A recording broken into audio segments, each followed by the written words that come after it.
தொழிலதிபர்கள் இப்போ இளம் பெண்கள் மேலே ஆசைப்படுறது இன்னைக்கு நேற்று கிடையாது, காலங்காலமாக இருக்கும். பணம் நிறையா இருக்கும், சொத்து இருக்கும், இதாக இருக்கான். நான் வாயை பிளந்து பார்த்துட்டே இருப்பேன். வெறும் 60,000 ரூபா வாங்குற இந்த பயலோட இந்த பிள்ளை சுற்றுது. நம்ம ஒரு நாளைக்கு 60,000 ரூபா டர்ன் ஓவர் பண்ணணும் அப்படிங்கும்போது அந்த பிள்ளை மேலே ஒரு கிரேஸ் வரும். இது எப்படியாவது அடைய முடியுமா, நம்மகிட்ட பணம் இருக்கே. 50,000 ரூபாய்க்கு இந்த பிள்ளை போய் இந்த கம்பெனியில் 12 மணி நேரம் ராத்திரி பூரா வேலை பார்க்குது. நம்மகிட்ட ஓகே அப்படின்னு சொன்னால் நம்ம ஒரு 60 லட்சத்தை கூட கொடுக்கலாம். இது கூட பப்புக்காரன் என்ன பண்ணுவான் தெரியுமா, தனியாக வர்ற பிள்ளைங்களுக்கு பீர் ஃப்ரீ, ஃபுட்டு ஃப்ரீ. அது தெரியுமில்ல, உங்களுக்கு தெரியாமல் இருக்கா சார்? நான் போனதே இல்லை சார். நீங்க போனதே இல்லை, தனியாக போனது இல்லைன்றது. சரி, எப்பவுமே போனது இல்லை சார். வந்து தனியாக பிள்ளைங்களா இருக்கும், இளம் பெண்கள் இதுக்காகவே வந்துருவாங்க. சாட்டர்டே சண்டேல 2-3 பிள்ளைங்க ஃப்ரெண்ட்ஸாக வந்துட்டு அங்கே வந்து பிரிஞ்சு ஒவ்வொருத்தியாக வருவாங்கல்ல. எல்லாமே காலேஜில் படிக்க பசங்களும் ஃப்ரீயா சார்? பசங்களை செருப்பை கழட்டி அடிச்சு வெளியே எடுத்துது. ஒரு செருப்பை கவ கொடுத்து இன்னொரு செருப்பு அடிப்பாங்க. பிள்ளைங்க வந்ததுன்னா பீர் ஃப்ரீ, ஃபுட்டு ஃப்ரீ, எல்லாமே ஃப்ரீ. எல்லாமே ஃப்ரீ. எதுக்குன்னா இந்த சிங்கிளா வர்ற பணக்காரனுக்கு ஏதாவது ஒரு ஜோடி வேணும்ல, இந்த பிள்ளைங்க கரெக்ட் பண்ணிடும். அதுக்காக இந்த பிள்ளைங்களை ஃப்ரீயாக உள்ள விட்டுருது. வயிற்று எவனுக்குமே 5 பைசா ஈயாத நாய் டீ கூட வாங்கி கொடுக்காததான் இருக்கும். கடைக்கு போயிட்டோம்னா இல்லை ஆஃபீஸ் போயிட்டோம்னா பச்சை தண்ணி கூட கொடுக்காதவங்களாம் இருக்கான் தொழிலதிபர். இவனுக்கும் வேலை பார்க்குறவனும் செய்ய மாட்டான், பழகினவனும் டீ கூட வாங்கி தர மாட்டான். எனக்கு தெரிஞ்ச ஒரு தொழிலதிபர் 150 கோடிக்கு மேலே இருக்குது. ரொம்ப க்ளோஸ். அவரும் பார்ப்பார். ஒரு டீயை வாங்கி 2ஆக கொடுப்பாங்க, பார்சல் வாங்கி. நண்பன் தான். பென்ஸ், BMW டிரைவருக்கு 5 பைசா சாப்பாட்டு காசு 60 ரூபா தான் தரும். இல்லைன்னா 10 ரூபா போட்டு சாப்பிட்டு 50 ரூபா அப்புறம் சேர்த்து வாங்கிக்கணும். சாப்பாட்டு காசு 60 ரூபா தான். இப்படிப்பட்டவன் இந்த மாதிரி கொண்டு போய் விட்டுருவாங்க. 20 லட்ச ரூபா நைட்டாக போச்சு. போலீஸில் கம்ப்ளைண்ட் கொடுத்தா முதல்ல போலீஸில் கேட்குறது என்ன அப்படின்னா, நீ எதுக்கு அங்கே போன? இவன் வந்து பத்திரிகைக்காரனுக்கு வேண்டியவன். ஒரு ஒரு ஒரு ஒரு ஜாதியை சேர்ந்த ஒரு ஆள் ஒரு பத்திரிகையில் வேண்டியாலும் அவங்க பேர் போட மாட்டாங்க. ஏன்னா நம்ம ஜாதிக்காரன் ஏமாத்துறான்னு அசிங்கமாயிரும்ல. எந்த பத்திரிகையிலையும் பெருசாக செய்தி வரல, எந்த செய்திலையும் பேரையும் போடல. நண்பியுடன் இப்படிலாம் பவுடர் அடிக்கிறாங்க. இப்போ கேவலமாக இல்லை, இல்லை ஜேர்னலிசமாக நடத்துகிற, அரசியல் நடத்துறியா, அதெல்லாம் அராஜகம் நடத்துறியான்ற மாதிரி. நீ ஜேர்னலிசம் நடத்துறியா இல்லை ஜாதி பேப்பர் நடத்துறியா? செய்தியாக போடு, இல்லை போடாமல் விடு. சார் வணக்கம் சார். வணக்கம் தான். நாட்டில் வந்து உடனே இதெல்லாம் உட்காந்து பேசிகிட்டு இருக்கீங்களா அப்படின்னு கேட்பாங்க. நான் வந்து இந்த மாதிரி எந்த விஷயத்துலையும் நீங்கள் போய் பாதிச்சிடக்கூடாது, ஏமாந்துடக்கூடாதுங்கிற ஒரு விழிப்புணர்வுக்காக பேசிகிட்டு இருக்கேன். 5 ஸ்டார் ஹோட்டல்களில், பப்புகளில், பார்ட்டிகளில் இயல்பாக அதெல்லாம் கலாச்சாரம் வந்துருச்சு. இதனால நீங்கள் மூடி மறைத்து ஐயோ இதை பற்றி அப்படிலாம் இல்லை. போய் நான் நினைக்கி போனதில்லை. நீங்கள் எங்கேயும் விஷயம்லாம் எடுக்க முடியாது, உடனே என்ன கோத்து விட்டுறாதீங்க. பட் அது சார்ந்த செய்திகள் பார்க்காம பேச முடியாதுல்ல நீங்கள். இல்லை, அது சார்ந்த செய்திகள் பார்த்துருக்கேன். இப்போ அப்படி பார்க்கும்போது தான் வயசான தொழிலதிபர்களை ஈஸியாக வளைச்சி போட்டு அவங்கள்ட்ட நகையை பறிச்சுட்டு ஓடுறது, அவங்கள்ட்ட பணத்தை பறிக்கிறதுங்கிறது கம்ப்ளைண்ட் ஆகும்போது அவங்க வெளியே சொன்ன அசிங்கம் அப்படிங்கிற மாதிரி மூளையில் சில செய்திகளாக வருது. இதில் பாதிக்கப்பட்ட தொழிலதிபரோட எண்ணிக்கை எடுத்தால் தமிழ்நாட்டில் கூடிய தொழிலதிபர்களை பாதி பேர் அதில் பாதிக்கப்பட்டிருக்கிறாங்க அப்படிங்கிற அளவுக்கு சில செய்திகள்லாம் அவ்வப்போது வருது. இதில் பின்னணி என்ன? அது அப்போ இருந்தே இருக்குதா, இல்லை குறி வைத்து அந்த ஏமாற்றப்படக்கூடிய அந்த பின்னணி என்ன சார்? தொழிலதிபர்கள் இப்போ இளம் பெண்கள் மேலே ஆசைப்படுறதுன்னு இன்றைக்கி நேற்று கிடையாது, காலங்காலமாக இருக்குது. பணம் நிறையா இருக்கும், சொத்து இருக்கும், இதாக இருக்கான். நான் வாயை பிளந்து பார்த்துட்டே இருப்பேன். புரியுதா? அப்படி இருக்கும். இல்லை, நம்ம எல்லாரையும் குறை சொல்கிறதுக்காக, குற்றம் சொல்கிறதுக்காக யாரையுமே அப்படி இருக்கிறவங்கள தான் நம்ம குற்றம் சொல்கிறோம். அப்படி இருக்கும்போது என்ன பண்ணுவோன்னா, சில பேருக்கு இதில் என்னென்னா சைக்காலஜிக்கலாக என்ன நடக்கும் அப்படின்னா, ஒருத்தர் கஷ்டப்படுவான், கஷ்டப்பட்டு வேலை பார்த்துக்கிட்டு இருப்பான். தொழில் ஏதாவது கண்டுபிடிப்பு, ஏதாவது முன்னேறணும் வாழ்க்கையில். இப்போ உங்களை மாதிரி இளைஞர்கள் இருக்காங்க, வாழ்க்கையில் எப்படி முன்னேறி ஆகணும், சேனலை ரன் பண்ணி ஆகணும், நம்பர் 1 கொண்டு வரணும், வருமானத்தை உயர்த்தணும், இன்னும் 4 சேனல் இப்படின்னு ஒரு தொழில் ரீதியாக வளர்ந்து ஒரு பெரிய ஆள் ஆகணும், BMW பென்ஸ் வாங்கணும், பங்களா வாங்கணும் இப்படின்னு ஒரு லட்சியம் இருக்கிறது தப்பே கிடையாது, எல்லாருக்குமே இருக்கும். ஸோ அப்படி இருக்கும்போது இப்போ உங்களுக்கு பிரச்சனை இல்லை, நீங்கள் மீடியாவில் இருக்கீங்க, உங்களுக்கு வந்து பெண்கள் வந்து ரொம்ப ரொம்ப கிரேஸாக நீங்கள் தேட போகிறதெல்லாம் கிடையாது. இப்போ ஒரு தொழில் இவர் கஷ்டப்பட்டு இந்த மாதிரி ஒரு ஏதோ ஒரு வியாபாரம் பண்ணுறாரு, புரியுதா? பண்ணி அவர்கிட்ட கோடிக்கணக்கில் காசு சேர்ந்துருக்கு. அவர் கஷ்டப்படுற காலத்தில் வீட்டில் வற்புறுத்தி என்ன பண்ணுவாங்க, அவர் வந்து என்ன பண்ணுவார்னா தீபிகா படுகோனை கல்யாணம் பண்ணணும்னு நினைப்பார். இப்போ அப்படின்னு நினைக்கிறான்னு வைப்பார். இல்லைன்னா இவரை பண்ணணும், அந்த பொண்ணை கல்யாணம் பண்ணணும், நயன்தாரா கல்யாணம் பண்ணணும்னு ஆசைப்படுவார். தமன்னா கல்யாணம் பண்ணணும் இப்படின்னு ஆசைப்படலாம். ஆனால் அது நடக்குமா? நடக்காது. ஆனால் இவர்கிட்ட கோடிக்கணக்கில் காசு இருக்கும். ஆனால் அந்த மாதிரி ஒரு பெரிய பெண்கள், அழகான பெண்கள்லாம் பார்த்திங்கன்னா சாதாரணமாக ஒருத்தர்கிட்ட ஒரு ஐடி கம்பெனியில் வேலை பார்க்குறோன்னு லவ் பண்ணுவாங்க. ஒரு அழகு பேரழகியாக இருக்கும், ஆள் சூப்பராக இருக்கும். அந்த பையன் பார்த்தா மாதம் 45,000 50,000 சம்பளம் வாங்குவான், 60,000 வாங்குவான், ஒரு மினி கார் ஒன்று வச்சுருப்பான். ஆனால் அவனை வந்து கிரேஸாக சுற்றிக்கிட்டு இருக்கும். அப்போ இவர் இந்த கடையை இங்கே வச்சுருக்காரு, ஒரு ஐடி கம்பெனிக்கு முன்னாடி புண்ணா கடை வச்சுருக்காருன்னு உதாரணத்துக்கு. வச்சுட்டு இவர் பார்க்குறாரு. எய்த்தாப்புல ஒரு ஐடி கம்பெனி இருக்குது, பிள்ளைங்க பசங்கள்லாம் போயிட்டு வராங்க. ஒரு பையன் அவனை கூப்பிட்டு கேட்குறாரு. ஒரு அழகான பொண்ணோட டெய்லி போகிறான் வரான், அவ்வளோ பேரழகியாக இருக்கா அவ அந்த பொண்ணு. இவர் பார்க்குறாரு, அந்த தம்பியை ஒரு நாள் கூப்பிட்றாரு. அந்த தம்பியை பார்த்து பொறாமப்படுறாரு. தம்பிக்கு வாங்க தம்பி சொல்லுங்கண்ணா அண்ணா. தம்பி நீங்கள் என்ன படிச்சிருக்கீங்கன்னாரு. பிஇ படி. அப்படியா, எவ்வளோ செலவாச்சு தம்பி? 10 லட்சம். ஏன்னா இவர்கிட்ட 10 கோடி இருக்குது. 10 லட்சம் எப்படி தம்பி? லோன் போட்டால் வீட்டில் கடனை வாங்கி படித்தோம். இந்த பொண்ணு தம்பி, அந்த பொண்ணு பெங்களூர், அவங்க அப்பா எல்லாம் இருக்கா, அவங்க ஒரு கம்பெனியில் வேலை பார்க்குறாங்க. அப்படியா, வெரி குட். சரி தம்பி, எப்படி தம்பி லவ் பண்ணீங்க? இல்லை பொண்ணா வேலை பார்க்குறோம், பழகிறோம், லவ் பண்ணுறோம் அப்படின்னு. உங்களுக்கு எவ்வளோ தம்பி சம்பளம்? 60,000. ஆனால் இந்த கடை வச்சுருக்கிறவர் மாதம் 2 லட்சம் 3 லட்சம் 2 லட்சமா? 10-20 லட்சம். ஆமாம், ஒரு நாளைக்கு 60,000 ரூபா டர்ன் ஓவர் பண்ணுறாரு புண்ணாக்கில். 20 லட்ச ரூபா. அப்போ இவருக்கு வயிற்றுச்சலாக இருக்குது. வெறும் 60,000 ரூபா வாங்குற இந்த பயலோட இந்த பிள்ளை சுற்றுது. நம்ம ஒரு நாளைக்கு 60,000 ரூபா டர்ன் ஓவர் பண்ணுறோம் அப்படிங்கும்போது அந்த பிள்ளை மேலே ஒரு கிரேஸ் வரும். இது எப்படியாவது அடைய முடியுமா? நம்மகிட்ட பணம் இருக்கே. 50,000 ரூபாய்க்கு இந்த பிள்ளை போய் இந்த கம்பெனியில் 12 மணி நேரம் ராத்திரி பூரா வேலை பார்க்குது. நம்மகிட்ட ஓகே அப்படின்னு சொன்னால் நம்ம ஒரு 60 லட்சத்தை கூட கொடுக்கலாமே இதுக்கு உடனே. புண்ணாக்கு வந்து ஒரு 100 கிராம் கூட பண்ணானா அவளுக்கு 60 லட்சத்துக்கு கார் வாங்கி தரது தயாராக இருப்பான். பொம்பளை சோக்கு கேட்குதா கோபி? பொம்பளை சோக்கு. அந்த மாதிரி ஆட்கள் தான் இந்த தொழிலதிபர்கள்லாம். எல்லாரையும் சொல்லல, எல்லா தொழிலதிபரையும் சொல்லல. ஏன்னா இவர்கள் வந்து என்னென்னா இளம் வயதில் கஷ்டப்பட்டுருப்பாங்க. இளம் வயதில் கஷ்டம், சாப்பாட்டு கஷ்டம், வேலையில் கஷ்டம்.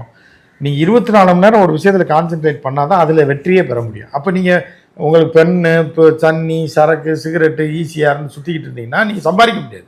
பிச்சைக்காரனாக இருப்பீங்க, வேலை பார்ப்பீங்க. இப்போ சம்பாரிச்சு முடிச்சு ஆனால் சம்பாதிக்கணும் வெறியில் போய் 40 வயசு வரைக்கும் புண்ணாக்கு மூட்டையும் புளி உருண்டையும் தவிர எதுவுமே தெரியாமல் இருந்து சம்பாரிச்சு கோடி கணக்கில்.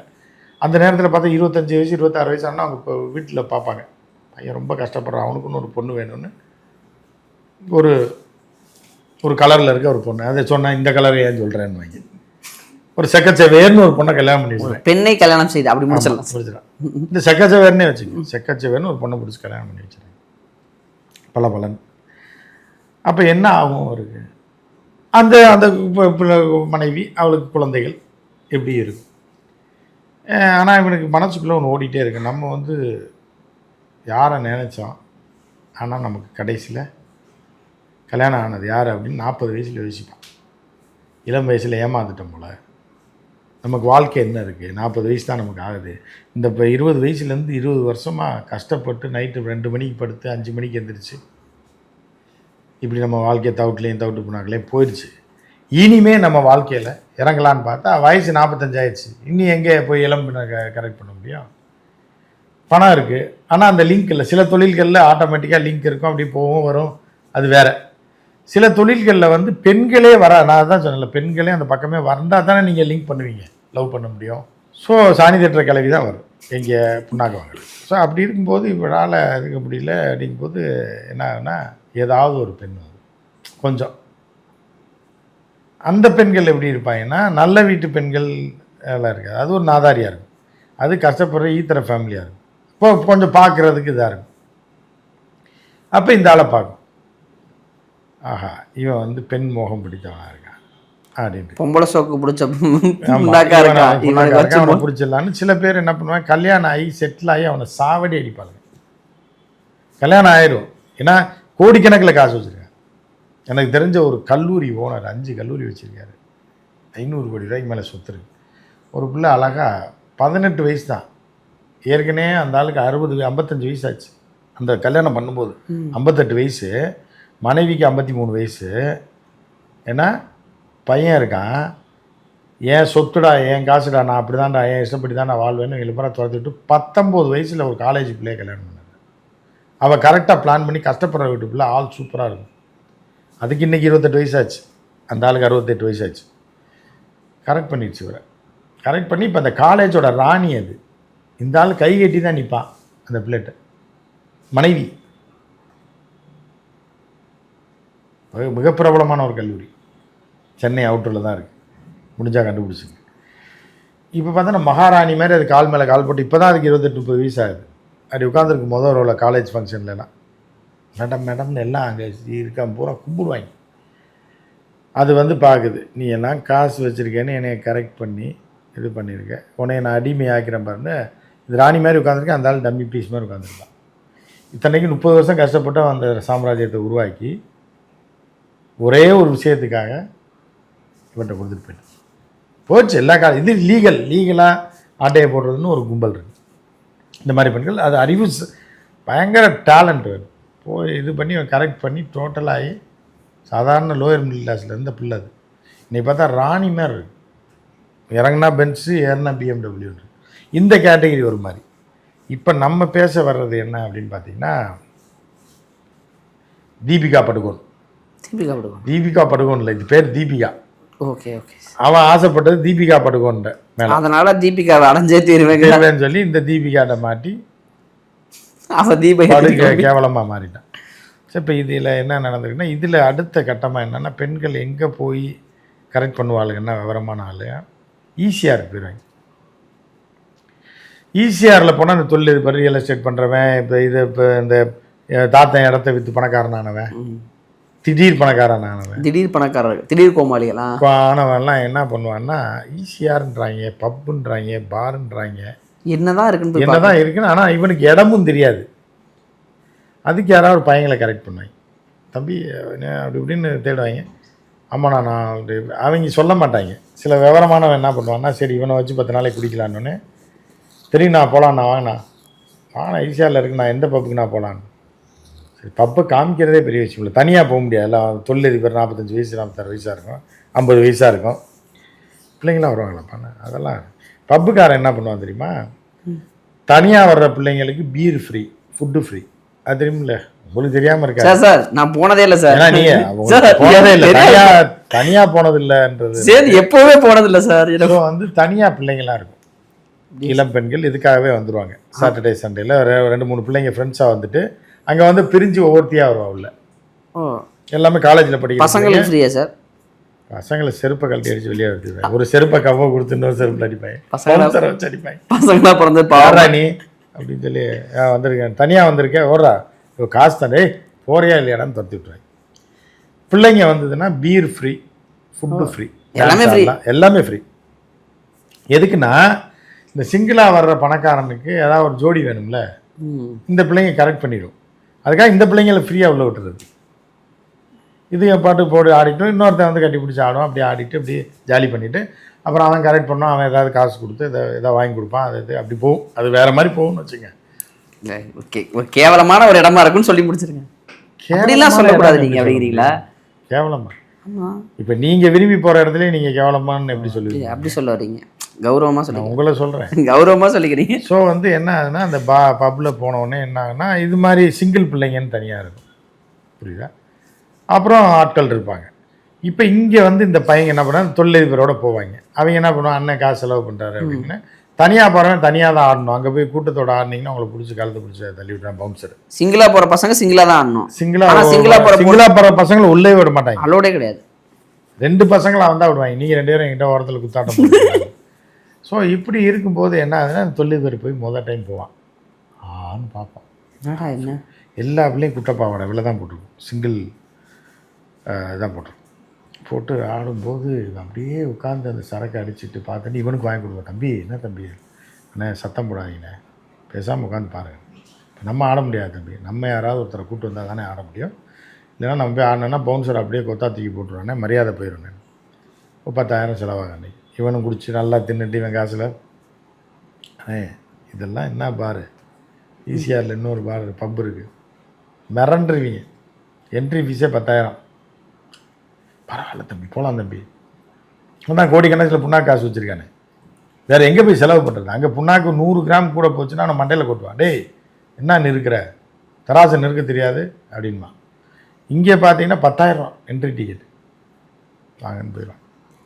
பொண்ணு இவனும் கூட போயிடுவான், இவனும் போய் வளைச்சி இதெல்லாம் இருக்குது ஐயா. அதாவது அன்லிமிட்டட் நான்வெஜ் வந்துக்கிட்டே இருக்கும், எல்லா வெரைட்டியும் வரும், சோறு சரக்கு எல்லாமே அன்லிமிட்டட். 10,000 ரூபா இல்லை, அப்புறம் மொத்தம் அவனுக்கு செலவே 1000 ரூபா தானே. 9,000 ரூபா ஆட்டையை போடுறவன் போட மாட்டானா? அதனால் இடையில அவங்க சீட்டிங் என்னன்னு பாருங்கள். அன்லிமிட்டட்னோடனே ஒரு இது இருக்கும், ஸ்டிக்கர் இது இருக்கும், பார்பி கம்பி இருக்குல்ல, அதில் வந்து சிக்கன் குத்திருப்பான், மட்டன் குத்திருப்பான், Prawn, இறால் fish. குத்திருப்பான், ஃபிஷ் ஃப்ரை குத்திருப்பான், ஃபிங்கர் குத்திருப்பான், எல்லாம் குத்திருப்பான். இது வந்து இதில் ஒரு 10 இருக்குன்னா 4 டுபாக்கூரா இருக்கும். எப்படின்னா பைனாப்பிள் 10 ரூபாய்க்கு பைனாப்பிள் வாங்கி 50 பேருக்கு பிரித்து கொடுத்துருவான். வாட்டர்மெலன். அதில் வாட்டர் மிலான்லாம் குத்தி விட்டு அதை அப்படியே வச்சுருவான்.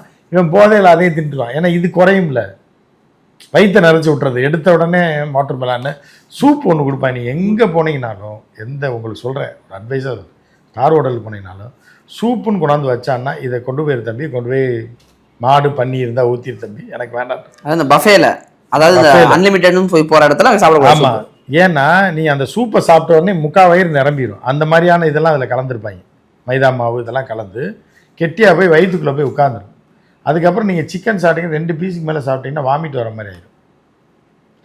5000 4000 பிடிங்கிட்டு அன்லிமிட்டட்னு சூப்பை கொடுத்து உங்களை அனுப்பிடுவான். ரைட்டா? ஸோ இப்போ அங்கே போய் சூப்பு இப்போ எல்லாம் வளைச்சி தின்னுவிட்டு இந்த பிள்ளைங்க ஆடும் பார்த்துட்டே உட்காந்துருப்பாங்க.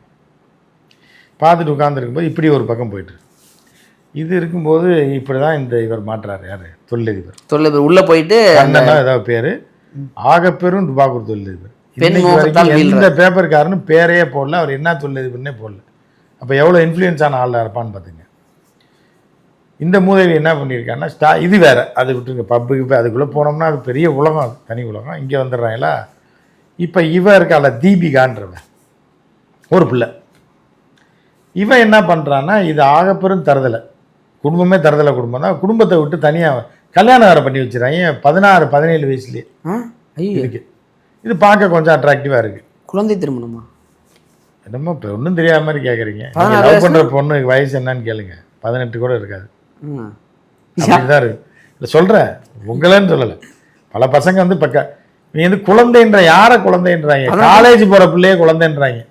அது எப்படி? அது இல்லை 16 வயசு எப்படின்னு சொன்னீங்கன்னா உங்களை பிடிச்சி உள்ளே வச்சுருவாங்க. சட்டப்படி வந்து 18 வயசு கீழே. இப்போ காலேஜ் பிள்ளை எத்தனை 17 வயசு காலேஜ் செகண்ட் இயர் படிக்கிற பிள்ளையே குழந்தைன்றாங்க, குழந்தை திருமணன்றாங்க. நான் அதான் சொல்கிறேன், இளம் பெண்களை 18 வயசு கீழே இருக்க பெண்களை திருமணம் செஞ்சுட்டான்னு சொல்லுங்கடா. ஏன்டா குழந்தை திருமணம்னு சொல்லி? குழந்தைன்னா கை குழந்தை தான்டா குழந்தை. ஆமாம், 18 வயசில் காலேஜுக்கு போயிட்டு இருக்கு, பஸ் ஏறி ஷேர் ஆட்டோவில் அடித்து பிடிச்சி ஏறி 4 பேர்ட்டு சண்டையை போட்டு போயிட்டு இருக்கு, அதை போய் குழந்தைன்றாங்க. 16 குழந்தையை திருமணம் பண்ணிட்டான்றாங்க.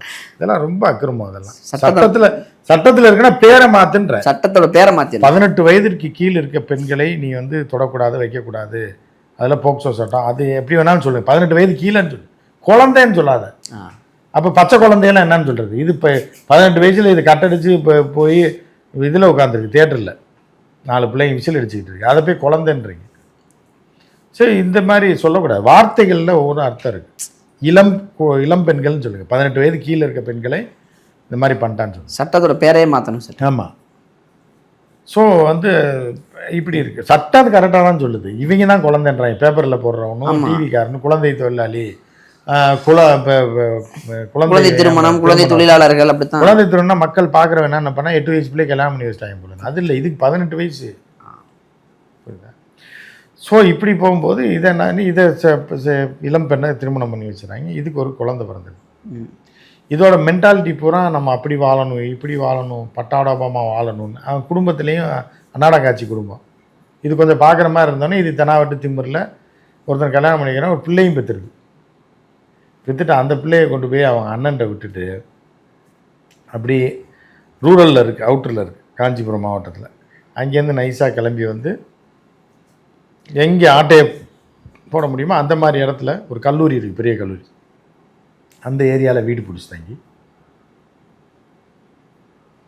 வேற ஒருத்தனை இதே மாதிரி ஒரு சீட்டிங்காரனை கரெக்ட் பண்ணி 2 பேரும் பிஸ்னஸ் டையே போடுறாங்க. என்ன பிஸ்னஸ் டையே போடுறாங்கன்னா, நம்ம நேராக நம்ம நீட்டாக ட்ரெஸ் பண்ணுறோம், ஸ்டார் ஹோட்டல்களுக்கு போகிறோம், பாருக்கு போகிறோம், அங்கே போய் ஆளுக்கு ஒவ்வொரு ரவுண்ட் அடிக்கிறோம். நீ வந்து என்ன, நான் தனியாக போகிறேன் பாருக்கு, நீ வாசல் வரைக்கும் வந்து என்னை இறக்கி விட்டுரு ஆட்டோவில். போய் அந்த பாரில் உட்காந்து ஒரு லார்ஜ் வாங்கி ஒரு பொம்பளை பிள்ளை சூப்பர் ஃபிகர் உட்காந்து அடிச்சுட்டு இருந்தால் என்ன ஆகும்? தனியாக உட்காந்து அங்கே எல்லாம் நீங்கள் சொல்கிற தொழில் விருப்பம் வருவான். ஆனால் தனியாக உட்காந்து ரொம்ப நேரமாக அவன் அப்போ அங்கே இருக்கவனோட அட்டென்ஷன் பூரா யாரும் இந்த பிள்ளையை நோக்கி திரும்பும். ஆனால் இந்த பிள்ளையை அப்படியே பார்க்கும், சைட் அடிக்கும், யார் என்னான்னு. ஒருத்தன் பயங்கரமாக செயின் போட்டிருக்கான், ஒரு 15 பவுனில் ப்ரேஸ்லெட்டு வளையம்லாம் போட்டிருக்கேன். அவன் ஆள் வந்து தள்ளி விட்டால் செத்துற மாதிரி இருக்கான், ஒரு 50 வயசு. தொழிலதிபர் ஃபுல் போதையில் அடிச்சுட்டு இருக்கேன். அடிக்கும்போது நைஸாக கொஞ்சம் நேரம் கழித்து அப்படி போய் அவனை பார்த்து லைட்டாக சிரிக்கிறது. அப்படி போகிறப்போ இன்னொரு ரவுண்டு வாங்க போகிற மாதிரி போய் அந்த டேபிள் இருக்கும்ல போகும்போது லைட்டாக அப்படி புன்னகைச்சா போதும். புரிஞ்சுக்குவா ரைட்டு பாப்பா வந்து செட் ஆகிடுச்சுன்னொன்னே நேராக அப்படி ஒன்றே சிரிக்காது, ஒன்றே ஒரு இடத்துல உட்காந்துருது. சரி நீங்கள் உங்கள் மேடம் உங்கள் பேர் என்ன? என் பேர் தீபிகா. நம்ம தீபிகா பூரிப்பில் தீபிகா படுகோனை பார்த்து ஏங்கின காலம் போய் தீபிகாவே நம்ம முன்னாடி வந்துச்சுன்னொன்னே ஓகே மேடம் என்ன பண்ணுறீங்க? என்ன பண்ணுறேன் சார், நான் இந்த மாதிரி ஐடியில் ஒர்க் பண்ணுறேன். இந்த போதே 10ஆம் கிளாஸ் ஃபெயிலு ஒர்க் பண்ணேன்னா உடனே சூப்பராக ஒரு ஃபிகர் கிடச்சிச்சுன்னு உடனே வாங்க உடனே சாப்பிடுங்க. ஓகே ஃபைன், ஆனால் இங்கே வேண்டாம், நம்ம ரூம் போயிடலாமா? சரி அது தீபிகா உடனே ரூம் கூப்பிடுது. இல்லை சார் தெரிஞ்சவங்க வந்துட்டாங்கன்னா சிக்கலாயிரும், நம்ம அங்கே போய் சாப்பிட்லாமே. டக்குன்னு ரிசப்ஷன் ஃபோன் பண்ணி தீபிகா பேரில் ரூம் போடணும், அவளே ரூம் புக் பண்ணுறது. எஸ் மேடம் ஓகே மேடம் இந்த இப்போ வரும், நீங்கள் கார்டு நம்பர் நோட் பண்ணிக்கங்க, ரூம் புக் பண்ணிடுங்க. ஓகே இப்போ பண்ணிருங்கன்னு உடனே சார் கார்டு நம்பர் சொல்கிறேன் அப்படின்னு, இல்லைன்னா ஒரு வெயிட்டர் அனுப்புங்க. பாரில் வந்தோன்னா அவன் உடனே கத்தா எடுப்பான். அந்த பிச்சைக்கார பையன் நம்ம கேட்டால் 100 தரமாட்டான். அர்ஜென்ட்டு கடன் கொடுறாரு, 10,000 கொடுறாரு, 2 நாள் கழிச்சு தரேன்னா அந்த ஃபோன் பண்ணால் போனே எடுக்க மாட்டாங்க. இந்த நாய்ங்க வந்து அங்கே போய் பொம்பளை என்னென்னு வாயை பிறந்துட்டு டப்புன்னு எடுக்கும். எடுத்துட்டாங்க room 10,000 per night sir plus taxes sir. இதில் மோடிக்கும் பங்கு இருக்குது. இந்த மோடி மீன்ஸ் மோடி அரசாங்கத்துக்கும். ஏன்னா அவங்களுக்கு 18% டேக்ஸ், 14%. இந்த சீட்டிங்க்கு டேக்ஸ் வேறு, புரியுதா? கொடுத்தோடனே எவ்வளோ 14,000 கொடுத்துருவான். உடனே போய் ரூமை புக் பண்ணிடுவாங்க. போகலாமா சார்? உடனே டக்குன்னு அடி கை தாங்களாக வரும். எப்படி இருக்கும் அது செத்தாங்க அதோட அப்படியே கூப்பிட்டு போயிட்டு ரூம் போகிறாங்க. இவன் என்னென்னா இதே ப்ராஸ்டியூஷனாக பண்ணுறது. போகும்போதே சொல்லிடுறது சார் 40,000. ஐயோ உங்களுக்கு நான் எவ்வளோ வேணாலும் கொடுப்பேனே அப்படின்றார். ஏன்னா புண்ணாக்கு வித்த காசு தான் ஏற்பட்டது வச்சுருக்கேனே. நேராக போயிடுறேன். போனோடனே பேமெண்ட்டாக வாங்கிடுறது. சரிட்டா பேமெண்ட் வாங்கிட்டு பண்ணிட்டு இந்த இவனுக்கு ஃபோன் அடிக்கிறது. யாருக்கு? கீழே வந்து சீட்டிங் காதலனுக்கு, கள்ளக்காதலனுக்கு ஃபோன் அடித்து அவன்கிட்ட பேமெண்ட்டை கொடுத்து விட்டுட்டு அப்படியே அங்கேயே இருக்கிறது, சரக்கு அடிக்கிறது, இப்படி இருக்கிறது. இருந்துட்டு என்ன பண்ணுறேன்னா அவன் தூங்கிடுவான்ல போதையில். தூங்கினோன்னே அவன் செயின், மோதிரம், பிரேஸ்லெட்டு கழட்டிட்டு எஸ்கேப் ஆயிடுறது. ஏன்னா இவன் யாருன்னே அவனுக்கு தெரியாது. வந்தான் அன்னைக்கு தான் பார்த்தான். அப்போ தான் பார்க்குறான் அவளை. இவளுக்கு இவன் யாருன்னு தெரியாது. எஸ்கேப், அவ்வளோதான். இதை போய் இவன் எங்கே சொல்லுவான்? வெளியே சொன்னால் காரி துப்பிடுவாங்க. 10 பவுன் செயின் எவ்வளவு? வீட்டுக்கு 1 லட்ச ரூபா வச்சா 10 லட்சம் ஆச்சு. 15 பவுன் செயின் எவ்வளோ ஆச்சு? 15 லட்சம் ஆச்சு. ஒரு செயின் 15 லட்சம், வளையம் ஒரு 4 லட்சம், மோதிரம் வைரம் மோதிரம் 20 lakhs. வீட்டுக்கு போனால் தொழிலதிபரை பொண்டாட்டி தொடப்பத்தால் அடிக்குமே. இல்லை அதை குமுறி குத்தும். அது ஒரு சண்டையாயிரும். அது ஒரு பக்கம் போகும். எங்கடா செயின் எங்கே மோதிரம்னா இது மறைஞ்சிக்கிட்டே அலையணும். மன உளைச்சலுக்கு ஆளாயிடுவான். வைத்தறி எவனுக்குமே 5 பைசா ஈயாத நாய் டீ கூட வாங்கி கொடுக்காததான் இருக்கும். அது கடைக்கு போயிட்டோம்னா இல்லை அவன் ஆஃபீஸுக்கு போயிட்டோம்னா பச்சை தண்ணி கூட கொடுக்காதவன்லாம் இருக்கான் தொழிலதிபர். எவனுக்கும் வேலை பார்க்குறவனும் செய்ய மாட்டான், பழகினவனு டீ கூட வாங்கி தர மாட்டான். எனக்கு தெரிஞ்ச ஒரு தொழிலதிபர் 150 கோடிக்கு மேலே இருக்குது. ரொம்ப க்ளோஸ். அவரும் பார்ப்பார். ஒரு டீயை வாங்கி 2ஆக கொடுப்பாங்க, பார்சல் வாங்கி. நண்பன் தான். இப்போ 45 வயசு தான். நண்பனாக சொல்லி 150 கோடிக்கு மேலே தேருங்க. பார்த்தா 10 பவுன் செயின் போட்டிருப்பான், பயங்கர இது பிரேஸ்லெட்லாம் போட்டிருப்பாங்க. அது அன்பு தம்பி தான் வச்சுங்க. எல்லாருக்கும் அப்படியே முரட்டாளாக இருப்பான். Benz, BMW. டிரைவருக்கு 5 பைசா சாப்பாட்டு காசு 60 ரூபா தான் தருவான் எங்கே போனாலும். இல்லைனா 10 ரூபா போட்டு சாப்பிட்டு இருந்தால் 50 ரூபா அப்புறம் சேர்த்து வாங்கிக்கணும். சாப்பாட்டு காசு 60 ரூபா தான். புரியுதா? அதுதான் அவனுக்கு. நைட்டு லேட் ஆயிடுச்சு அப்படின்னா 9 மணி ஆச்சுன்னா இன்னமும் அவன் பொண்டாட்டி முடிச்சிருக்காதா? வீட்டுக்கு போய் சாப்பிட்ரு, வெளியிலாம் சாப்பிடாதப்பா, உடம்பு கெட்டு போயிடும். நாயே நீ கொடுக்க வேண்டிய காசு கூட வெளியே சாப்பிட்றான்னா வீட்டில் சாப்பிட்றேன் இப்படி துரத்தி விட்ருவான். 9 அவன் சொல்ல 9 ஆளாச்சுங்க வீட்டில் தூங்கிடுவாங்க சார். சரி இந்த 50 ரூபா 4 புரோட்டா சாப்பிட்டுப்போம். இப்படிப்பட்டவன் இந்த மாதிரி கொண்டு போய் விட்டுருவாங்க. 20 லட்ச ரூபா நைட்டாக போச்சு. போலீஸில் கம்ப்ளைண்ட் கொடுத்தா முதல்ல போலீஸில் கேட்குறது என்ன அப்படின்னா, நீ எதுக்கு அங்கே போன, யார் அந்த பொண்ணு, எப்படி நீ வந்து கூப்பிட்டு போய் பிடிச்ச அப்படின்னா போலீஸ் ஒரு சில பேர், எல்லாரும் இல்லை, ஒரு சில போலீஸார். அப்போ இவன் பொம்பளை விஷயத்தில் வீக்காக இருக்கான்னா, இல்லை அந்த பிள்ளை வந்து கேஸ் கொடுத்துச்சுன்னா அது வந்து போக்சோ சட்டத்தில் நீ உள்ளே போக வேண்டியது இருக்குன்னு பயந்துருவான். பயந்து இல்லை அந்த கேஸ் ரிஜிஸ்டர் பண்ண ஆகணும், அந்த பிள்ளை யார் பிடிங்க அடிங்க என்னென்னு பயந்துட்டு சார் இருந்தாங்க சார் 120,000 அவனுக்கு 20,000 50,000 அழுத்துட்டு வந்துடணும். அதுக்காக போலீஸ்லேயும் போக மாட்டாங்க. எங்கே போனாலும் நம்ம லாக் ஆகிடுவோம்னு சொல்லி அப்படியே வீட்லேயே நொந்து போய் இந்த பாம்பு படம் வந்துச்சுல்ல, மஞ்சு இல்லை இந்த மண்ணுளி பாம்பு, ஆமாம், அதில் அந்த அண்ணாச்சி சதுரங்க வேட்டையில் போச்சுடாக நம்ம காசை பூரா அடிச்சுட்டு போயிட்டா பையன் வந்து சொல்லுவான், இது மூதேவி, இது வந்து மண்ணுளி பாம்பு, இதை வச்சுட்டு நீ 30 லட்சமாக கொடுத்த அப்படின்னோன்னா ஐயோ போச்சு. அதே கேரக்டர் தான் தொழிலதிபர். 70% அப்படி தான் இருப்பாங்க. பரம்பரை தொழிலதிபர்கள், பரம்பரை பணக்காரர்கள், பிஸ்னஸ் மேக்னட்ஸ், அவர்கள் வேறு ஸ்டைலாக இருப்பான். பரம்பரையாக இருக்கும்போது எல்லாத்தையும் பார்த்துருப்பான். பிஸ்னஸ் மேனு அது வேறு, பிஸ்னஸ் மேன் வேறு, இண்டஸ்ட்ரியலிஸ்ட் வேறு. இந்த மாதிரி இந்த டுபாக்கூர்கள் வேறு. இந்த டுபாக்கூர்கள் இந்த ஜென்ரேஷனில் கஷ்டப்பட்டு சம்பாதிச்சதுகள் இதில் முதலே பார்த்துருக்காது. பணக்காரனுக்கு ஏற்கனவே அவங்க தாத்தாவே அதை பண்ணிட்டு பழகிருப்பார். தாத்தா, அப்பா, சித்தப்பா எல்லாமே தெரியும். யாரை எங்கே வைக்கணும், எங்கே கரெக்ட் பண்ணி யாரை எங்கே வருவான்லாம் தெரியும். இவங்க போய் விட்டான். இப்படி தான் ஒரு தொழிலதிபர் விட்டுட்டான். இவன் வந்து பத்திரிகைக்காரனுக்கு வேண்டியவன். ஒரு ஒரு ஒரு ஒரு ஜாதியை சேர்ந்த ஒரு ஆள் ஒரு பத்திரிகையில் வேண்டியாலும் அவங்க பேர் போட மாட்டாங்க. ஏன்னா நம்ம ஜாதிக்காரன் ஏமாந்துட்டான்னு அசிங்கமாயிரும்ல அப்படின்ற மாதிரி மாட்டிட்டான். எந்த பத்திரிகையிலையும் பெருசாக செய்தி வரல, எந்த செய்திலையும் பேரையும் போடல. நண்பியுடன், அது என்ன நண்பியுடன் நட்சத்திர ஹோட்டலில் தங்கியிருந்த தொழிலதிபரை நண்பியை வந்து செயின் எடுத்துட்டு போயிட்டா. நண்பி எப்படா வந்து அது போன போட்டு கொடுத்தா நண்பி கொடுத்துற போது யாருன்னு போலீஸ் சொன்னா பிடிச்சி இப்படிலாம் பவுடர் அடிக்கிறாங்க. இப்போ கேவலமாக இல்லை, இவங்கெல்லாம் ஜேர்னலிசமாக நடத்துகிற, அரசியல் நடத்துறியா, அது அராஜகம் நடத்துறியான்ற மாதிரி. நீ ஜேர்னலிசம் நடத்துறியா இல்லை ஜாதி பேப்பர் நடத்துறியா? செய்தியாக போடு, இல்லை போடாமல் விடு. செய்தியை போடாத. நீ தொழிலதிபரை ஏமாற்றி இளம்பெண் வந்து அப்படியே போடு. எதுக்கு பொய்ய புரோட்டா புத்தலாட்டத்தை பண்ணுறீங்க? 3 பேப்பரில் இப்படி தாங்க போட்டிருக்கேன். பேரே போடாமல் தொழிலதிபர் ஃபோட்டோவும் போடல, பேரையும் போடல. அப்புறம் எதுக்கு நியூஸாக போட்டு ஒரு பேப்பரில் மட்டும் தீபிகா ஃபோட்டோ போட்டேன். 3D தீபிகாவை பிடிச்சிட்டாங்க. இளம் பெண், 19 வயசு தான் ஆகுது, 20 வயசு தான் ஆகுது, 21 வயசு தான் ஆகுது. இதோட காதலனுக்கு 23 வயசு தான் ஆகுது. எவ்வளோ இளம் வயதில் எவ்வளோ அறிவாளி. 21 வயசில் இதெல்லாம் யோசிக்கிறீங்க இருக்கீங்க. ஸோ இந்த மாதிரியான ஒரு நிலையில் இருக்கு. ஸோ இப்படி இருந்தேன்னா இப்போ அடிச்சுட்டு போனோன்னா இந்த ஆளுக்கு வந்து பத்திரிக்கை கான்டாக்ட் இருக்கிறதுனால போலீஸில் சொல்லி பிடிச்சிட்டாங்க. கடைசியில் இவங்க பார்த்தா ஏகப்பட்ட பேரை ஏமாத்திருக்காங்க. இதே மாதிரி ஸ்டார் ஹோட்டலுக்கு போகிறது, தனியாக உட்காந்து சரக்கு அடிக்கிறது, இதை பார்த்தோன்னே எல்லாம் வருவாங்க. எவனா ஒருத்தனுக்கு நல்ல செயின் மோதிரம் போட்டிருக்கவனை தான் கரெக்ட் பண்ணுறது. அவன் மல்டி மில்லியனராக இருப்பான். சில பேர் 100 கோடி இருப்பான். அவன் கூப்பிட்டா போகிறதில்ல, ஏன்னா அவன்கிட்ட அடிக்க முடியாதுல்ல. உடனே செயின் மோதிரம்னா அப்படியே கழட்டிட்டு வந்துடலாம்ல. இப்படி பல பேரை சீட்டிங் பண்ணியிருக்கான். கடைசியாக இவன் மாட்டியிருக்கான். இதில் என்ன பண்ணியிருக்கான்னா, இந்த செயினை எடுத்துகிட்டு போய் தன்னுடைய காதலன் இருக்கான்ல, இந்த மாமா கூட லவ்வர், இவனுக்கு வந்து என்ன பண்ணியிருக்கான்னா பைக் வாங்கி கொடுக்கு. நைட்டோட நைட்டாக போயிருக்காங்க. பார்ட்டி கொண்டாடி சரக்கை போட்டு படுத்துட்டு அடுத்த நாளே போய் அவனுக்கு வந்து ரொம்ப நாள் ஆசைப்பட்டான், நான் KTM பைக் வாங்கணும்னு, 2.25 லட்சம் ரூபாய்க்கு. அதை அப்படி கொண்டு சேட்டு கடையில் 8 லட்சம் ரூபாய்க்கு செயின் அடகு வச்சுருக்கான், விற்றுருக்கான். இதில் என்னென்னா சேட்டு 2 லட்ச ரூபாய் ஆட்டையை போட்டு வந்துருக்கான். திருட்டு நகை 12 லட்சத்துக்கு போக வேண்டியதை 8 லட்சத்துக்கு ஏமாற்றி விற்று அவன் 2 லட்சத்தை ஆட்டையை போட்டிருக்கான். அவனும் போலீஸ் பிடிச்சி செயினை பிடி. இப்போ 8 லட்சம் அவனுக்கு போச்சு. சேட்டு இந்த ஒரு பிள்ளைனால சேட்டு நாசமாக போயிட்டான். இந்த பக்கம் பார்த்தா இவன் நாசம், இவனுக்கு பேர் தெரிஞ்சு அசிங்கமாகி போச்சுப்பா. இல்லை இந்த வீடியோ பார்த்து ஏதாவது தொழிலதிபர் மனைவி 10 பவுன் நகையை காணா, போன வாரம் நீ போட்டிருந்த நகையும் காணா, நீயா தான் இருக்கும் அப்படின்னா என்ன ஆகும்? அடித்தடி ஆயிரும்.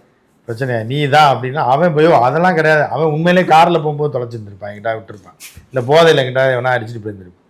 இந்த இதில் கொண்டு சேர்த்துவேன். இப்போ இந்த தீபிகானால ஒரு 25-30 தொழிலதிபர் 50 தொழிலதிபர் வீட்டில் பஞ்சாயத்து நடந்துட்டு. அப்பயே நினச்சேன், நீ நைட் லேட்டாக வர்ற, குடிச்சிட்டு வர்ற, பாருக்கு போகிறேன்னா பாருக்கு சரி குடிச்சு தான் தொலைக்கிற அப்படின்னு தான் நான் விட்டேன். அங்கே போய் ஒரு பிள்ளைய வந்து இந்த மாதிரி நீ பண்ணி அந்த பிள்ளைக்கு வந்து 20 லட்ச ரூபா ஒரு நைட்டுக்கு கொடுத்துருக்கேன்னா நான் எத்தனை நாள் கேட்டுக்கிட்டு இருக்கேன். ஒரு சேலை வாங்கி கொடு, ஒரு இது வாங்க போகணும், பர்ச்சேசிங் போகணுன்னு ஒரு 50,000 ரூபா 25,000 ரூபாய் கேட்டுக்கிட்டு இருக்கேன். கஞ்சா கப்பில்லை சார், என் புள்ள மட்டும் பவுனுன்னு கேட்குறேன். இதெல்லாம் ஆட்டக்காரிக்கு 500 ரூபாய் கதை தான் அது. அந்த கிராமத்தில் 500 ரூபாய் வீசிடுவாங்க ஆட்டக்காரிக்கு. இவன் 50,000 வீசியிருக்கான், 5 லட்சத்தை வீசியிருக்கான். இப்படி அந்த தொழிலதிபரை பிடிச்சாங்க, அவளையும் பிடிச்சிட்டாங்க. கடைசியில் இவன் வந்து பத்திரிகை இன்ஃப்ளூயன்ஸ் இருக்கிற ஆள்னால போலீஸ் ஸ்டாஃபும் போய் பேப்பரை போடாமல் பிடிச்சி கடைசியில் இவ்வளோ இது நடந்திருக்கு. யாரான்னு கேட்டால் இவன் டெய்லி தான் வேலையா. டெய்லி கிடையாது, ஒரு நாள் 3 நாளைக்கு ஒரு நாள் கெத்தாக ட்ரெஸ் போடுறது, வீக்லி 1 நாளே ஆள் சூப்பராக இருக்கா, பார்த்தா பணக்கார வீட்டு பிள்ளை மாதிரி இருக்குது. அப்படியே மேக்கப் போய் போட்டு அப்படியே போய் உட்காந்துட்டு ஹேர் ஸ்டைல்லாம் மாற்றிட்டு அப்படி உட்கார வேண்டியது. இவரெல்லாம் எப்படின்னா குறுகிய காலத்தில் சம்பாரித்து கூடி சொன்னாங்கன்னு நினச்சி 21 வயசுலேயே வாழ்க்கை முடிஞ்சு போச்சு மூதேவிக்கு. புருஷனை துரத்தி விட்டா, பிள்ளையும் கொண்டாந்து அண்ணன் வீட்டில் விட்டுருக்கு. இப்போ சொந்தக்காரங்க பூரா தெரிஞ்சு போச்சுல, இப்போ இது ப்ராஸ்டியூட்னு ஆயிடுச்சுன்னு தெரிஞ்சிச்சு. அவ்வளோதான் இது வாழ்க்கை. இப்போ ஜெயிலுக்கு போயிடுச்சு. ஜெயிலுக்கு போனால் என்ன பண்ணணுமோ அங்கே பண்ணி விட்ருவாங்க. முடிஞ்சு அவ்வளோதான் அது வாழ்க்கை. 22 வயசுலேயே இது வாழ்க்கை முடிஞ்சு, அவனுக்கு 23 வயசில் வாழ்க்கை முடிஞ்சு போச்சு. அப்போ இவ்வளோ நாள் கஷ்டப்பட்டு உழைத்து படித்து முன்னேறி கொஞ்சம் கொஞ்சமாக வீடு வாங்கி வாசல் வாங்கி டியூ கட்டி பிள்ளையை படிக்க வைக்கிறவெல்லாம் லூஸு. இவங்க வந்தவொடனே பணக்காரன் ஆயிடுவான் தவறான வழியிலன்னா இந்த உலகம் எப்படி விட்டுரும்? தவறான வழியில ரொம்ப சீக்கிரமா செட்டில் ஆயிருங்கிற எண்ணம் எல்லாருக்கும் தவற சீக்கிரமா ஜெயிலுக்கு போயிடுவாங்க. முடிஞ்ச வாழ்க்கை 21 வயசோட முடிஞ்சு போச்சு. அந்த பிள்ளை யாரு வெளியே அதை தலை காட்ட முடியுமா? அந்த பிள்ளைய வெளியூருக்கு போய் தான் ஏன் பொழப்பு நடத்தணும்? இந்த மாதிரி திருட்டு வேலையும் இந்த மாதிரி இந்த தனத்தையும் பண்ணவ உருப்படியாக ஜென்மத்துக்கு பிழைக்கவே முடியாது. இல்லை சார், இப்போ ரீசெண்டாக நான் கேட்குறேன், இப்போ இந்த ஜென்ரேஷனில் ஒரு இளம் தலைமுறையினருக்கு குறுக்கு வழியில் மிக சீக்கிரமாக சம்பாரித்து பணத்தை சேர்க்கணுங்கிற ஒரு எண்ணத்தை தவறான வழியில் நிறைய போகிறாங்கிறத நம்மளாலே பார்க்க முடியுது. 22 வயசில் கார் வாங்கிடணும்னு நினைக்கிறாங்க. அதாவது ஒரு காருங்கிறதுக்கான ஒரு ஏஜில் இருந்துச்சுல, 21 வயசில் தனியாக செட்டில் ஆகணும். இப்போ குறுக்கு வழியில் பணம் சம்பாதிக்கிறதுக்கான பல வழிகளில் தேடுறாங்க இந்த இளைய தலைமுறைங்கிற ஒரு குற்றச்சாட்டு. அதை அந்த வகையில் தான் எதை எடுத்துக்கணுமோ அந்த வகையில் தான் இப்போ பூராமே அப்படி தானே வந்துட்டு அதிகமாகிடுச்சு. வடிவேல் சொல்லலை, விஷம் இந்த வயசுலேயே நீ இப்படி இருக்கேன்னு சொல்லி ஒரு பையனை குத்துவாங்க பாருங்க. வயிற்றில் குத்த சொன்னால் கிட்னி கிளச்சிவிட்டன் அந்த மாதிரி டிக்கெட் தான் இது. கொரோனா வைரஸ் வந்ததுக்கப்புறம் கொரோனா வைரஸ் பரவுன மாதிரி இந்த மாதிரி எல்லாம் ஸ்ப்ரெட் ஆயிடுச்சு. ஸ்ப்ரெட் ஆகி இந்த அடுத்து இருக்குது இன்னொன்று, அடுத்த வீடியோவில் கேட்குறேன் உங்கள்கிட்ட. இப்போ இந்த சொன்னல குறுக்கு வழியில் சீக்கிரம் பணம் சம்பாதிக்கிறது, அது தந்து அடுத்த வீடியோ சார். எனிவே சார், இப்போ வந்து தொழிலதிபர்கள் கஷ்டப்பட்டு சம்பாரித்து ஒரு பணம் எடுத்துகிட்டு வர்றாங்க. பட் குடும்பத்தை மறந்து போதை போன இடத்துல போய் பாதை மாறி இளம்பெண்களிடம் பணங்களையும் லட்சத்தையும் தொடர்ச்சி மனமும் பிரச்சனையாகி வீட்டில் செருப்படி வாங்கி இப்படி பல தொழிலதிபர்களுடைய கதை கேட்க முடியுது. அந்த வகையில் தான் சமீபத்தில் அந்த தொழிலதிபர் பேரை சொல்ல வேணான்ட்டு, ஏன்னா பேப்பர்காரங்க சொல்ல நம்மளும் சொல்லலை, ஏன்னா நமக்கு தெரியாது. பேப்பரில் போட்டால் தான் நமக்கு அதான் பேப்பர்காரனே மறைக்கும் போது நான் போய் ஸ்டேஷனில் கேட்டு இது எதுக்கு போட்டு அவனை போய் அவன் குடும்பம்னாலும் நல்லா இருக்கு. வடிவேல் பாணியில் சொல்கிறேன் சார், இல்லை லைட் ஆஃப் பண்ணலையேங்கிற மாதிரி, இல்லை கமெண்ட் பாக்ஸில் வந்து ஃபேக்கா இல்லை நீ யாருன்னு சொல்லிட்டு நடந்ததையா சொல்லிட்டு போல, எப்படி ஏமாந்த எவ்வளோ ஏமாந்தன்னு சொல்லிட்டு போகிறேங்கிற மாதிரி சொல்லிடலாம் சார். ஏன்னா கண்டிப்பாக பாதிக்கப்பட்ட நபர் வீடியோ பார்த்தா வந்து சொல்லுவார், நான் தான் ஏமாந்தேன், இந்த மாதிரி நானும் ஏமாந்தேங்கிற மாதிரி. முகேஷ் நான் புகைப்படைக்கும் பழக்கம் கொண்டாத மாதிரி ஒரு தொழிலதிபராக வருவாங்க. வெயிட் பண்ணி பார்ப்போம் சார். நேரம் கொடுத்ததுக்கு நன்றி சார்.